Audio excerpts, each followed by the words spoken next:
Hi, I'm Socorro Rodrigo, and I'm here to talk to you about sea gliders, which are unmanned, long-range underwater vehicles which help researchers measure sea properties. The motivation for building these instruments is that sending teams on sea exploration is very expensive.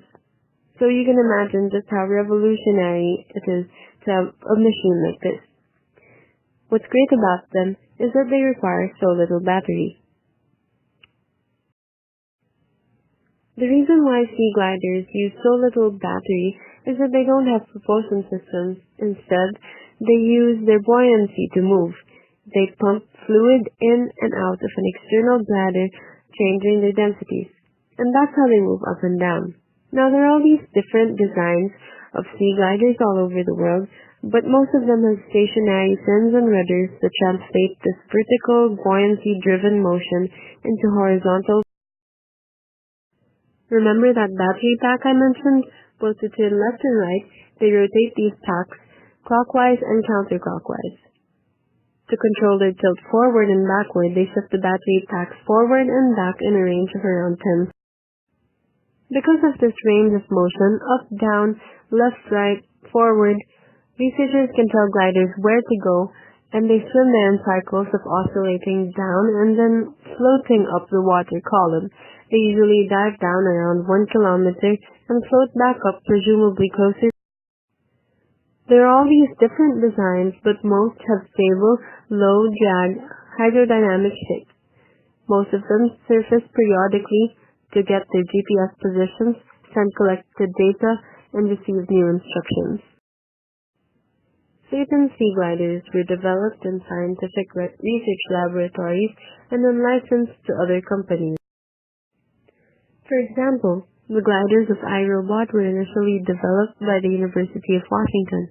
iRobot got the patent focusing its claims on the tangent ogive shape of the casing. This shape is popular for the noses of vehicles because of its hydrodynamic properties. The shape also allows for a 650% increase in volume or load capacity compared to typical sea gliders. Its shape also reduces drag as much as. Some of the great potential in sea gliders comes with all the monitoring sensors that researchers can attach to them. They have been used to monitor the effects of oil spills, as Scripps Institution and the corporation iRobot did in 2010 for the Gulf of Mexico. They have also been used to track explosions of underwater volcanoes, as Oregon State University did in the Lao Basin near Tonga. Now, how can they be used in the Philippines? Despite the fact that the Philippines is an archipelago, the physical dynamics of its oceans are largely unexplored. Even more ironically, a large amount of our livelihood is in fishing. Sea gliders can contribute to this research, and in fact, gliders have been used to monitor phytoplankton in the Luzon Strait up north.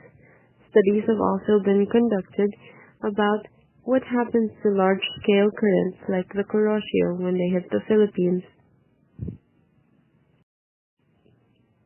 Hypothetically, these robots can also be used by the Navy to track fishing vessels in marine protected areas or monitor foreign ones in the Philippine Economic Zone. Gliders can also be scaled down to reduce costs. In cases when we don't need gliders that are very versatile, you can build smaller ones for shallow straits or lagoons.